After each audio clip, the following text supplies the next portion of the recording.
Hi everyone, welcome to our second YouTube video where we feature some of the highlights of what's in store and also what's going to be coming out soon. Today I have the wonderful Elmarie Stoddard from Jonathan Bull Publishers. Just like Gabby that we featured last time, she is passionate about reading, she's passionate about her books, and it's bound to be entertaining and informative. So without further ado, I'd like to hand you over to Elmarie. But before we do that, please do remember to sign up for our newsletter if you haven't already, and you'll find the email address in the information below the video. So please go ahead and do that also so that you can win some prizes. Over to you, Elmarie. Thank you so much, Linda. It's a very flattering introduction. It's quite bizarre to be able to talk about books again. I'm thrilled. You know, the last year has been very isolating. We've been working behind the scenes to make sure that books still end up in shops. And thank you so much for your support. And thank you to your viewers for supporting you guys. So yeah, it's lovely being able to talk about books again, even if it's not in person. So I've got a short PowerPoint presentation I put together.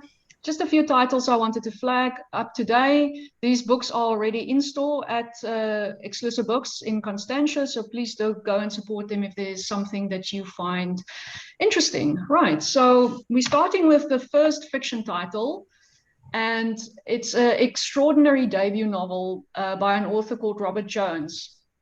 The book garnered a lot of attention in America last year when it was announced. It's had its fair share of also celebrities sort of tweeting about it and posting about it on Instagram.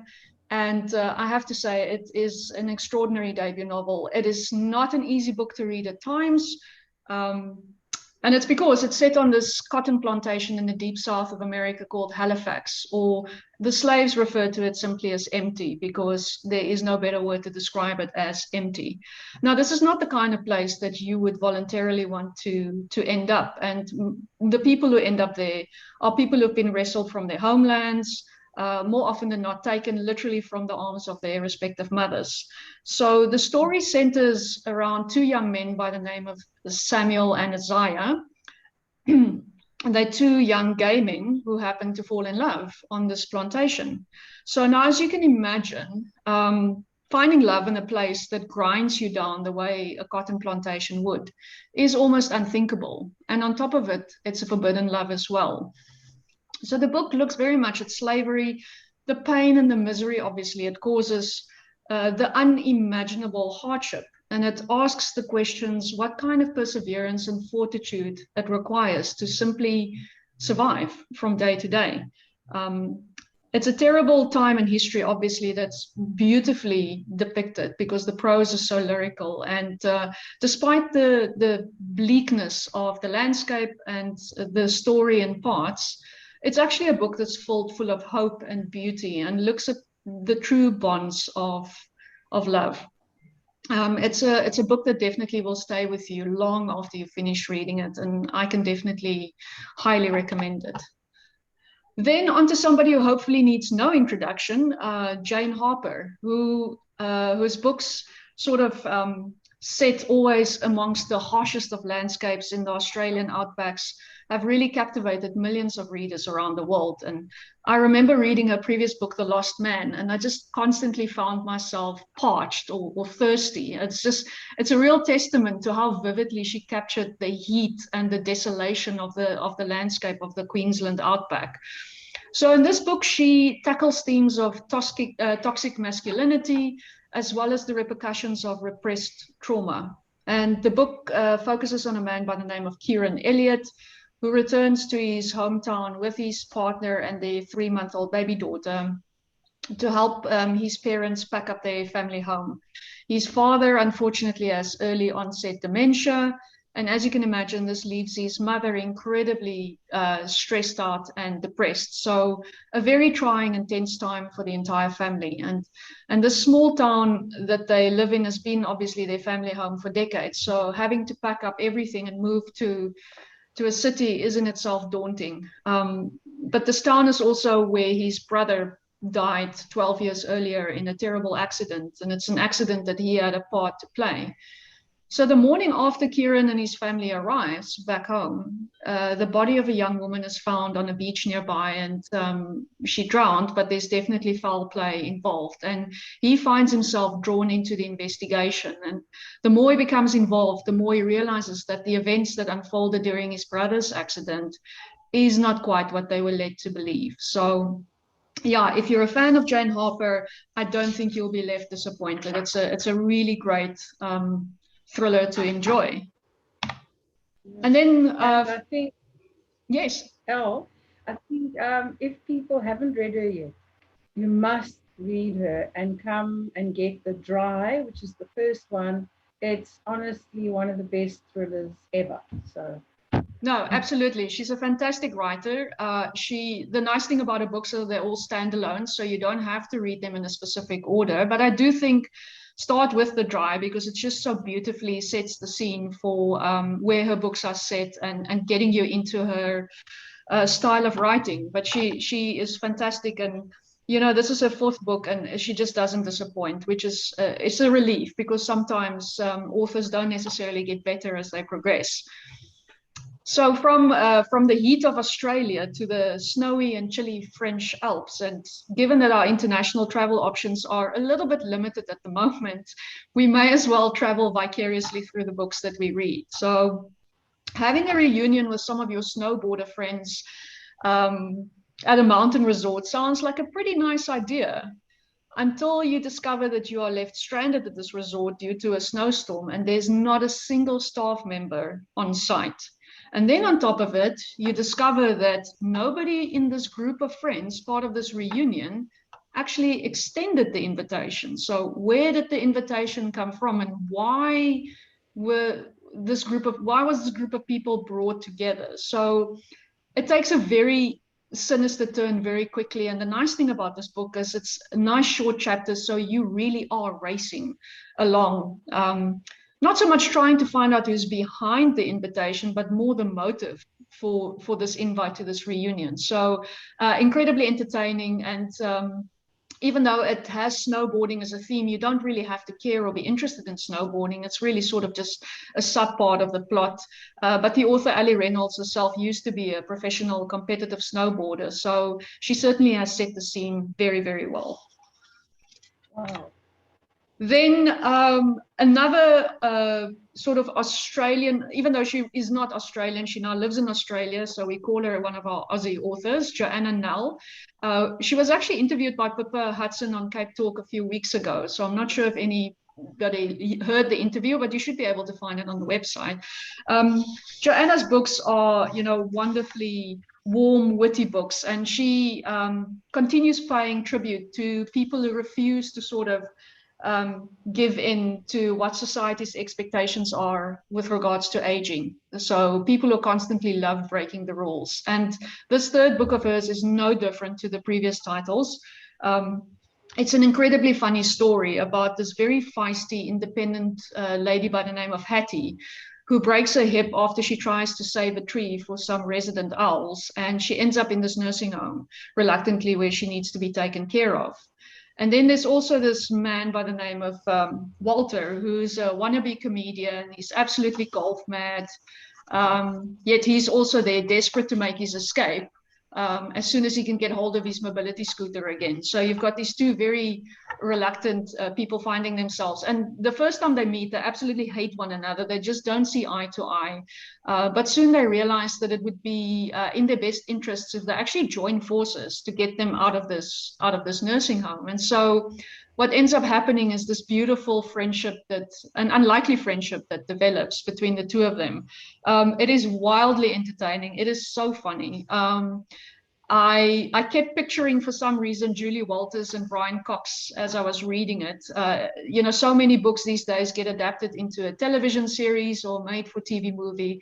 And I think this is absolutely perfect. It would be so wonderful to see these characters on a small screen sometime soon as well. And then the final fiction title that I wanted to chat about is this book called The Paris Library. Now, it was meant to be published last year to coincide with the centenary celebration of the American Library in Paris. but because of the lockdown and the various restrictions around the world, they decided to postpone it to this year. So we're thrilled that the book is now coming out, or it is available. The American Library in Paris is the largest English lending library in all of Europe. It's really an extraordinary library. And it was originally started back by American libraries who wanted to provide reading material for the armed troops that served during the First World War. And then, of course, with the Second World War and the advancement of the Nazis on Paris, there was a group of small, very determined librarians, mostly made up of women, who worked tirelessly to save not just the books from possible destruction by the Nazis, but to continue supplying their subscribers, who were, a lot of them were Jewish, with books through various underground channels. So an incredible story. The author Janet Charles herself worked as a program director at this library back in 2019. And it's when she read about the history and then subsequently discovered that she's one of her family members are related to one of the librarians that worked there back in the 30s. The sort of idea for the novel started taking shape in her head. So the book jumps between the 30s in Paris to Montana in the 80s. And it's the story of this young woman who sort of leads the resistance by means of making books available to the troops. And then she suffers a terrible betrayal at the end of the war. And then the book then jumps to the 80s in Montana, where a young teenage girl becomes very much intrigued with her elderly neighbor, who's a very mysterious lady, but shares her language, love language. And as she sort of starts delving into the history, she discovers that there's a terrible secret that actually connects their shared histories. So it's a wonderful book. If you love historical fiction, or in fact, I think they call it faction now, can highly recommend this. And obviously, not that it should matter, but it's a beautiful cover. I mean, it's hard not to love it. And here's some images I found of the actual library and some of the books. And then two nonfiction titles I wanted to flag. The first one is Parting Words. Now, I must admit, I did not know who Benjamin Ferencz is. I had to go and look him up on the internet. And what an incredible man. He is the last surviving prosecutor of the Nuremberg trials, which of course was the biggest murder trial in history. He was the chief prosecutor whose responsibility it was to prosecute the leading Nazis. I think there were 22 of them that they could track down and actually charge with these war atrocities. He's got an amazing story, and this book is basically sort of divided into 9 chapters, which is not only gives you his backstory or his history, but it's sort of his take on life, and how you can use some of his advice and sort of, follow through in your own life. And it's themes such as ambition and courage, happiness and love that he sort of focuses on in this book. So it's a lovely little gift book. Now, he was born in Romania, but his family immigrated to America in the 1920s to avoid persecution as well. And they settled in Hell's Kitchen, which back in the 20s was a terribly dangerous and very, very poor part of New York. So growing up, obviously, his family, they weren't literate. He had no idea what he was going to do with his life, but he had a deep love for law. And he realized that he wanted to go and study law. He had no idea where. He asked around. People said Harvard is sort of the best university. Didn't know anything about Harvard, but he applied anyway. And he was accepted. And he was so good that they ended up offering him a full scholarship. They paid for his studies. After he graduated, he then went and found himself fighting on the beaches of Normandy. He was actually in the Battle of the Bulge. And then came home along with 10 million other American soldiers and had to look for work. So obviously applied to law firms. They weren't interested if you didn't have sort of a portfolio of clients already available. But sort of determined to put his law degree to good use, he finally found himself in Nuremberg and became the chief prosecutor at the biggest murder trial in history. And he was only 27 years old at the time. It's really incredible. He celebrated his 101st birthday 2 weeks ago. He's still going strong. He's still passionately advocating against war. He's an extraordinary man. So I cannot actually say anything more that will do him justice. Just pick up a copy of the book. We've got one to give away, which will be part of the sort of prizes that are on offer if people subscribe to your newsletter. Thank And you then for that. finally, from sort of an extraordinary man to an extraordinary woman. So Ruth Coker Burks is also referred to as the AIDS angel, and she's written this very moving account of the many lives that were lost to the AIDS pandemic, specifically focusing on the 80s and 90s when most people did not know much about the AIDS epidemic, including medical professionals. So she was a young woman in her early 20s living in Little Rock, Arkansas, when she went to go visit a friend of hers in hospital. And she saw one of the other hospital rooms, the door was closed, but it was covered in all this tape that had biohazard stickers on it. And she saw the nurses sort of congregate and they would pull straws over who had to go into the room. And eventually nobody did. They just walked away. So she called them over and said what was going on. And they said, well, the man behind that door is busy dying from gay cancer. So they didn't even know back in the day it was AIDS at that point. And she just thought it was absolutely dreadful that this poor young man was left dying all by himself. So she went in and he was completely delirious, very much on his way out. And she decided to sit with him and hold his hand for the next 13 hours until he passed away. And then she became determined to do it for so many other young men who ended up sort of following a similar path. It's extraordinary because she was a single mother at the time. She didn't exactly have a lot of spare, her finances weren't in great shape. And somehow she found a way to also give them a dignified burial if they had nobody to bury them. More often than not, these men were obviously shunned by their own families who didn't approve or didn't understand. She was kicked out of her church's financial committee that she served on because of her work that she was doing. The Ku Klux Klan went after her and burned crosses on her front lawn. She really became ostracized in her own community. This, however, did not stop her. She just continued working tirelessly to raise awareness. And sort of just as she was making progress against all this ignorance, back in 2010, she then had a terrible stroke and had to learn how to speak and walk all over again. But she recovered fully. She's back to almost, sort of 100% good health and continues working. She's an incredible woman. She was also interviewed by Pippa Hudson on Cape Talk a few weeks ago. It's an incredibly moving interview. I struggled to fight back the tears. If you can find it on their website, please do go and listen to it. It's an incredible story. And yeah, that's it. It's a very quick look at some of the books now available from your store. Thank you. There's some great ones there, and I must say, two of them, the two nonfiction titles you highlighted, I didn't realize how much there was to them. They seem to be about something quite specific, but there are a lot of dimensions to them. So I'm not surprised that they've actually been doing so well.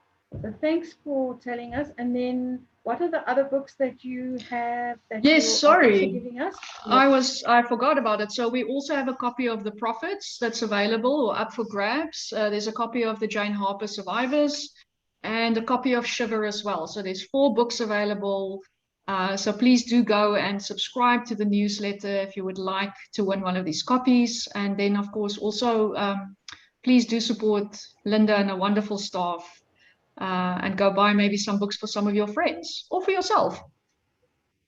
Yes. Oh, thanks, Elmarie. We really appreciate your time. It's a pleasure. And we look forward to our next video, which is going to be just as exciting. Bye, Fantastic. everybody. Thank you for the invitation. Bye.